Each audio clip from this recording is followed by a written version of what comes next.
ყოველდღიური ეკონომიკური და ბიზნეს დაიჯესტი, ნოვაციები, ფინანსები, კაპიტალი, ნავთობის ფასები, ეკონომიქსი, მთავარი ეკონომიკური მოვლენებისა და თემების განხილვა. ეკონომიქსი, რადიო იმედის პირდაპირ ეთერში, ირმა ებრალიძესთან ერთად. გადაცემა ეკონომიქსის გენერალური სპონსორია Heidelberg Cement. შენობის სიმყარეს ცემენტის ხარისხიც განაპირობებს. თუ მშენებლობას იწყებთ, Heidelberg Cement, უკეთესი მშენებლობისთვის.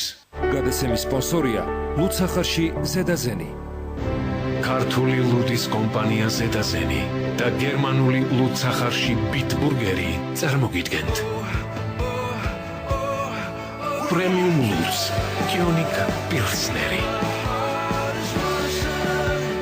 კიონიკ პილსნერ. დაგვირგვინე წარმატებული დღე. ბიზნესისა და ეკონომიკის სიახლეებით ეთერში ეკონომიქსის სტუდიაში ირმა ებრალიძე მუშაობს. დილა მშვიდობის სოფლის მეურნეობის მინისტრის შესაძლოა დავით კირვალიძის პირველი მოადგილე შალვა ფიფია გახდეს. პრემიერ-მინისტრმა პრეზიდენტს კანდიდატურა უკვე წარუდგინა, თუმცა ცოტა ხნის წინ პრემიერ-მინისტრმა განაცხადა, რომ ეს შეიძლება ეს იყოს დროებითი მინისტრი, მაგრამ მაინც საინტერესოა, რას ფიქრობენ ექსპერტები აღნიშნულ კანდიდატურაზე. ჩვენ ახლა საშუალება გვაქვს გავესაუბროთ ეკონომიკის ექსპერტს გიორგი აბაშიშვილს. ბატონო გიორგი, გამარჯობათ. მოგესალმებით, მადლობა წარსულისთვის. მადლობა თქვენ. ბატონო გიორგი, წარდგენილია კანდიდატურა, იმიტომ რომ ვადებით თანახმად, კონსტიტუციის თანახმად აუცილებელი იყო, რომ ამ კანდიდატურის წარდგენა დღეს მომხდარიყო, თუმცა ცოტა ხნის წინ პრემიერმა გააკეთა განმარტება, რომ ეს შესაძლოა იყოს დროებითი მინისტრი, ანუ თუ კირვალიძე გამართლდება, მაშინ ის დაბრუნდება სოფლის მეურნეობის სამინისტროში. თქვენი პოზიცია როგორია? კირვალიძის გუნდის წევრი ამ შემთხვევაში უნდა ყოფილიყო თუ არა, თუნდაც ცოტა ხნით მინისტრის კანდიდატურად მინისტრად წარდგენილი? მოდი სიტუაცია შევხედოთ ასე, რომ ბატონი კირვალიძესთან დაკავშირებით ჯერ საგამოძიებო ორგანოებს არანაირი გადაწყვეტილება არ მიუღიათ ზოგადად. ბატონი კირვალიძის ბრალეულობა ზოგადად არ დამდგარა, უბრალოდ იქ არის საუბარი მის გარკვეულ თანამშრომლებზე. ეს არნიშნავს იმას, რომ აუცილებლად მინისტრი არის რაიმე, ყოფილი მინისტრი არის რაიმე ფორმით თქვათ დადანაშაულებული. თუმცა მის უწყებაში რომ კორუფციულ ფაქტებს აქვს, ანუ კორუფციული სქემა არის გამოვლენილი, არის თუ არა პასუხისმგებლობა, პოლიტიკურ პასუხისმგებლობაზე ვსაუბრობ ამ შემთხვევაში. ჩემი აზრით მინისტრმა პასუხისმგებლობა აიღო, ასე თქვათ, დროებით თანამდებობის დატოვებით.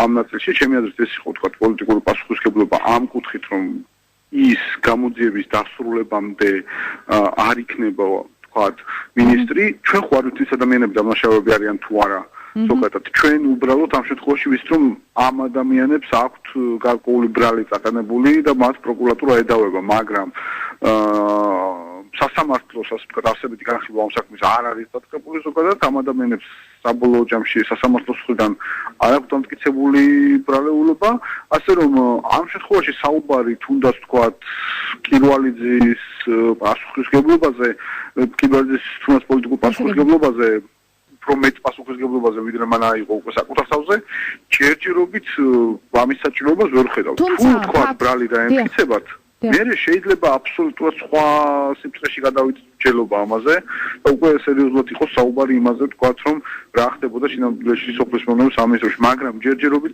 ეს დამტკიცება.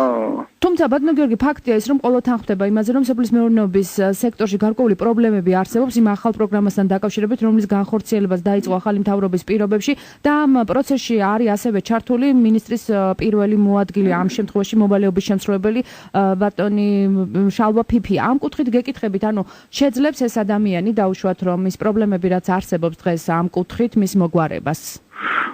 ზოგადად რაც შეეხება ბატონ ფიფიას, რამდენადაც მის საქმიანობას გარედან ვაკურდები საკმაოდ აქტიური ადამიანი ჩანს, მაგრამ მეორეს მხრივ მთლიანობაში პროგრამას გარკვეული ნაკლოვანებები ჰქონდა და ამის შესახებ მის დასაწყისში საუბრობდით გარკვეული ჯგუფი ადამიანების, ვინც ამ სფეროს მეტნაკლებად ვიცნობდით, რომ გარკვეული პრობლემები აქ წარმოიქმნებოდა. ჩემი აზრით მთავარი არის ახლა პრობლემებთან ბრძოლა, ასე რომ ბატონი ფიფიას დანიშნა მე არ ვთვლი, რომ რაღაცა განსაკუთრებული ხდება, უბრალოდ ნიშნება ისევ შიდა კადრი, რომელიც ამ პრობლემებს ალბათ ყველაზე უფრო კარგად იცნობს და რომელიც ძალიან დიდი იმედი მაქვს, რომ ამ პრობლემებისში არანაირად თვითონ ჩართული არ ყოფილა ბუნებრივია. შესაბამისად, კარგია თუ თქვათ ის ამ პრობლემის მოგვარებით იქნება გასაგებია და შემთხვევაში მასაც არ აქვს თქვა ბოლომდე გარანტია რომ ის გააგრძელებს მის საქმიანობას როგორც ჩანს ის არის დროებითი მინისტრი. ანუ თქვენ იმ შემთხვევაში თუ გამოძიების დამტკიცდება რომ ეს ადამიანები დამნაშავეები არიან, მაშინ ეთანხმებით თუ არა იმ მოსაზრებას რომ ამ პოზზე არც თავად ჩალვაფიფიაც არ უნდა იყოს მინისტრი. ჩემთვის ბუნებრივია ყველაზე მთავარი ამ შემთხვევაში არის სასამართლოს გადაწყვეტილება, სასამართლო რა ბრალეულობას დაადგენს და მეორე თუ ჩალვაფიფიას გვარი არ იფიგურირებს აი ამ ბრალდების ნაწილში ასეთი ფორმით, რატომ უნდა ჩამოერთოს ჩალვაფიფიას თქვა მინისტრობის უფლება, მხოლოდ იმიტომ რომ ის მოადგილე იყო, თუ ამ ადამიანს შეხება არ ქონია ამ სავარაუდო კორუფციულ სქემასთან, ხომ?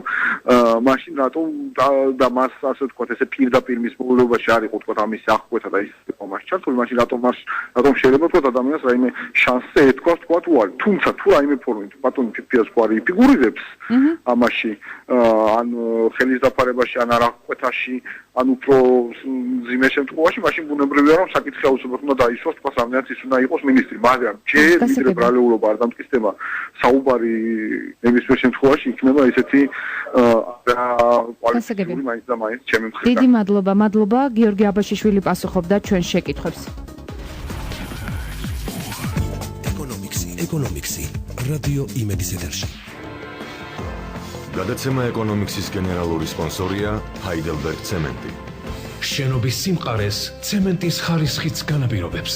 თუ მშენებლობას იწყებთ, Heidelberg Cement უკეთესი მშენებლობისთვის. გადაცემა ეკონომიქსის სპონსორია ლუდსახარში ზედაზენი. დააგვირგვინა წარმატებული დღე. მიირთვი პრემიუმ ლუდი Kionik Pilsneri.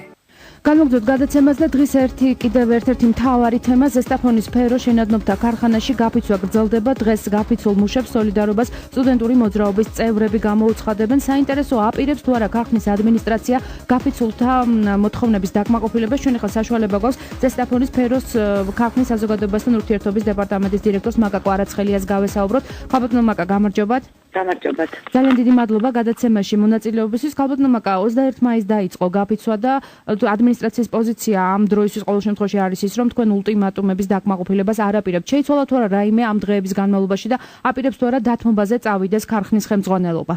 სამწუხაროდ ამ დღეების განმავლობაში არაფერი არ შეცვლილა და დათმობაზე წასვლასაც კომპანია არ აპირებს. ეხლა თქვენ ყველას კარგად მოგეხსენებათ, ეს არ არის დამალული და არაერთხელ აღვინიშნავს ჩვენ, რომ ჩვენ ძალიან ვფრთხილდებით ჩვენს თანამშრომლებს. ჩვენს თანამშრომლებს აქვს ძალიან კარგი სოციალური პაკეტები და პროექტები, რომლებშიც კომპანია საკმაოდ დიდ თანხას იხდის. გარდა ამისა, ჩვენ ბოლო ზრდა სახელფასო ზესტაფონის სფეროში შენადნობ ქარხანაში ქონდა 8 თვის უკან. შესაბამისად, როცა საშუალო ხელფასი აქვთ 780-დან 800 ლარამდე, ეს არის საშუალო ხელფასი. როდესაც აქვთ არაჩვეულებრივი სადაზღვევო საოჯახო პაკეტი, რომელიც ითვალისწინებს, რომ დაზღვეულები არიან არა მხოლოდ თანამშრომლები, არამედ მათი მეუღლეები და შვილები. თან შვილების ასაკი და რაოდენობა არის შეუზღუდავი. როცა ისინი დაკმაყოფილებულები არიან ტრანსპორტით, კვეთით. თუმცა არ არის როგორც ჩანს მათთვის ეს ყველაფერი საკმარისი და გამოსავალი რა არის ამ შემთხვევაში? ეხლა გამოსავალი ეხლა ყოველ წუთას და წელიწადში ორჯერ მე მგონი და სამჯერ არც ერთი კომპანია არ ზრდის ხელფასს, იმიტომ რომ ეს ელემენტარულად ბიზნესისთვისაც მიუღებელია. ამას კიდე თან ერთვება ის, რომ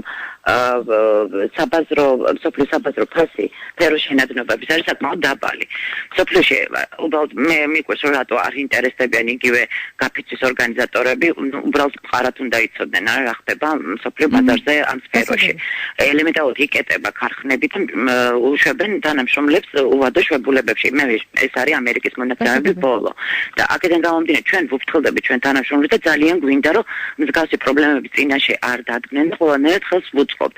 კატეგორიულ ენას და გაფიცვის ენაზე ჩვენ არავისთან არ ვილაპარაკებთ, ეს პირველივე დღეს გამოვაცხადეთ. მოლაპარაკებების ჩაშლაც არ არის ჩვენი ბრალი პასუხისმგებლობას ვაკისრებთ მათ ამაში. შესაბამისად, ეხლა ძალიან წუხარ, მაგრამ კომპანია იძულებული ხდება, რომ თუ თანამშრომლები არ უბრუნდებიან თავიანთ ადგილებს, უკვე მოთხოვნა ისედაც არის ამ ვაკანტურ ადგილებზე და რომ დაიწყოს ახალი თანამშრომლების დაყვანა. მადლობთ, ძალიან ცოტა დრო გვაქვს. ძალიან დიდი მადლობა ზესტაფონის სფეროს საზოგადოებასთან ურთიერთობის დეპარტამენტის დირექტორი მაკა კვარაცხელია პასუხობდა ჩვენს კითხვებს. მაშინ სფერო არ აპირებს ადმინისტრაცია დააკმაყოფილოს გაფიცულთა მუშები. ამ დროისთვის სულ ეს იყო ჩვენ ახალი ამბებით ეკონომიკისა და ბიზნესის შესახებ უკვე 16 საათზე და 15 წუთზე მოგიყვებით. ყოველდღიური ეკონომიკური და ბიზნეს დაიჯესტი, ნოვაციები, ფინანსები, კაპიტალი, ნავთობის ფასები, ეკონომიქსი, მთავარი ეკონომიკური მოვლენებისა და თემების განხილვა. ეკონომიქსი, რადიო იმედის პირდაპირ ეთერში, ირმა ებრალიძესთან ერთად.